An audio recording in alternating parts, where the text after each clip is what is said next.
And if all of you are starving, and I teach you sadhana, then all that shall appear before your eyes will be food.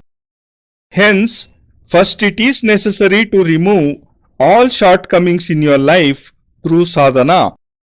And we shall achieve totality only when all the scarcity in one's lives is removed.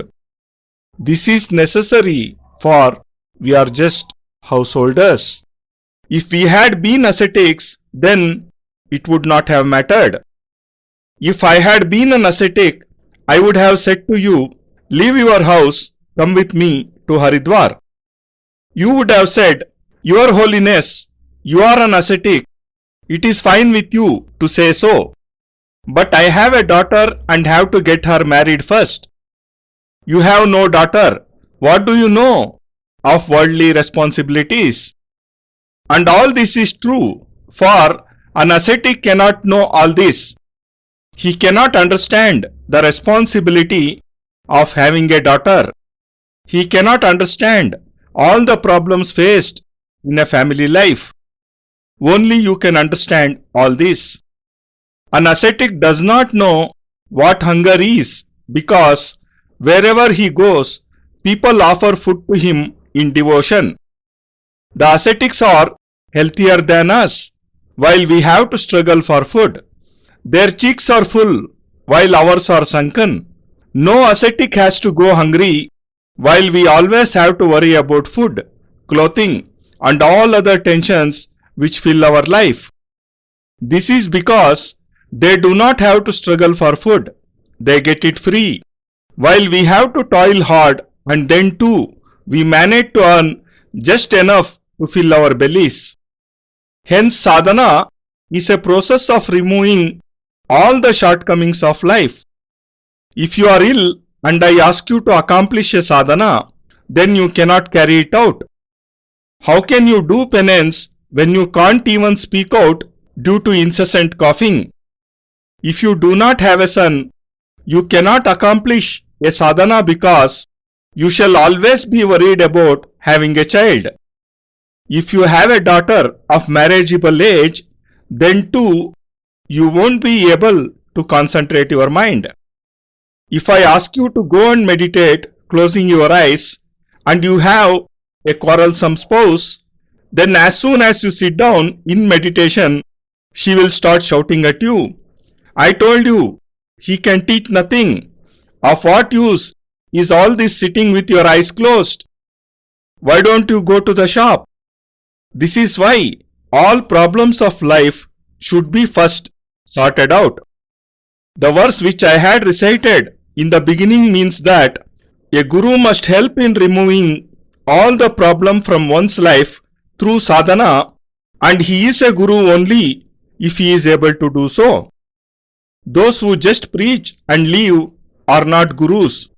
Preaching is just a means to earn a living, because if I preach before you, you shall offer 5, 10, 20 rupees.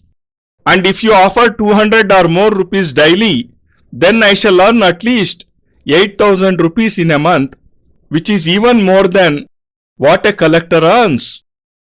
I do not have to work while you have to sit in your shop all day long. I will give a discourse, speak a few words, and will earn 8,000 rupees. But this way your problems will not be solved. Such a person, in fact, cannot be a guru. Guru is someone who can understand your problems. Guru is one who remains with you through all ups and downs of life.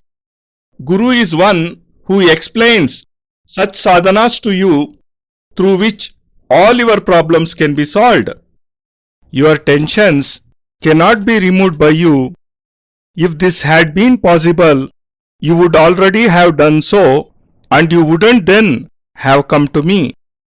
If you could have vanquished your poverty, or could have cleared your debts on your own, then why would you have come to me? Then what would have been the need of a guru? You have toiled for 40 long years, and the results are before you. You have seen for 40 years that your son is disobedient. You may try as much, he won't listen to you. If he is not studying, you cannot make him study. If your wife keeps quarreling, you can't prevent it. If you are ill, and even after consuming different medicines, you have not been cured, then what should be done? The only way out is obtaining a guru who can understand your problems and who has himself achieved totality in life. If his own life is incomplete, then what can he give to you? How can someone who asks for mere 5 rupees from you make your life affluent? If I expect you to offer 10 rupees to me, then how can I make you wealthy and prosperous? If this is so, I myself am a beggar, then how can I help you? To help you, I myself must be fully accomplished in sadhana. I say all this because all the problems, tensions in our lives can be solved only through sadhana. The Shastras have given a shloka which represents the basic thought behind sadhana. Purvai matam purva madaiva tulyam jnanor paritam bhavatam sadaiva chintyovameva bhavatam paripurna purnam purnotvadam bhavata purnamadaiva purnam. Sadhana means obtaining that divine help by the chanting of different mantras through which we can achieve totality of life. We can obtain wealth through Lakshmi sadhana and knowledge and wisdom through Saraswati sadhana. We are ordinary human beings and we cannot accomplish sadhana with the help of human beings. For achieving success in sadhana, it is hence necessary to know about all the gods. You chant the mantras of the gods, but are you acquainted with the form of the gods? You make offerings to Lord Rama, but you are not sure if you know his true form. Only when you realize the true form will you be able to fuse in the Almighty and thus achieve success. Through sadhana, you shall be able to form a link with God. He will be able to understand you and you shall be able to realize his true form. This is why it is said in this shloka that if you chant the mantras related to Lakshmi, Saraswati, Lord Shiva daily and with full devotion, then surely the distance between you and God will diminish. When this distance shall diminish, you shall surely obtain something from them because they are complete personalities in themselves. This is why we call them God, and this is why we worship them as Lakshmi, Saraswati, Shiva, Brahma and Vishnu. They are yogis who have achieved totality and we can achieve the same from them. We can obtain 100 or say 1000 rupees easily from a millionaire because he is so rich. Lakshmi has infinite wealth more than any billionaire and we can obtain wealth from her, but only when the distance between us and her becomes less. And the way to come closer is sadhana. And sadhana means chanting of mantras which comprises of special words which the gods can understand. If I speak to you in Chinese or Persian, you won't understand a word of it. Similarly, gods understand the language of mantras. It is not necessary that the person who is your guru at the time of your birth shall remain your guru throughout your life. Said Dattatreya had 24 gurus. Similarly, Lord Rama had 6 gurus. First guru was Vasishtha, then Vishwamitra, who initiated him through Diksha, and who taught him the art of using weapons. Then Garg, Atri, Kanad, and finally Pulastya. Krishna too had two gurus, Sandipani and Dron. Guru is someone who gives knowledge and wisdom. Wherever you can obtain knowledge, you should do so. If you are performing a sadhana, if you worship daily, if you are devoting yourself in the feet of God, keep doing all this. But even after 10 years of such devotion and prayers, you will not be able to solve your problems. The way to these solutions is different. The way to Connaught Place is different, and the way to Karol Bagh is different.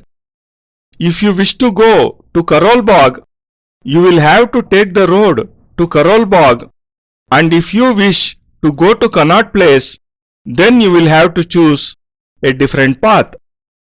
And when you choose prudently, you will reach your destination, and then all your problems shall be solved.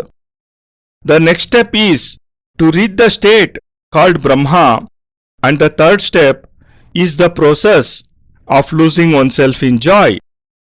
And these three states are possible only through sadhana. It was not possible to explain the intricacies of sadhana in such a short discourse. But there are some books written by me through which you can gain the basic knowledge of sadhana even when being busy in your life and even when leading a life of devotion. I can speak on devotion just as well as I have spoken on sadhana. I could have spoken on the Vedas, the Upanishads, Puranas, and even on Brahma just as well, which you would not have understood. If you had been great scholars, I could have given a discourse on Brahma. What is Brahma? Where is he? I could have spoken on this subject, but I had to speak on something which would be beneficial in your lives. And next time when I get a chance, I will explain the intricacies of sadhana. I will explain what is sadhana, how it can be accomplished. I wish that there remains no deficiency in your lives, neither in the mundane sphere nor in the spiritual sphere. May you achieve completeness in both these spheres of life.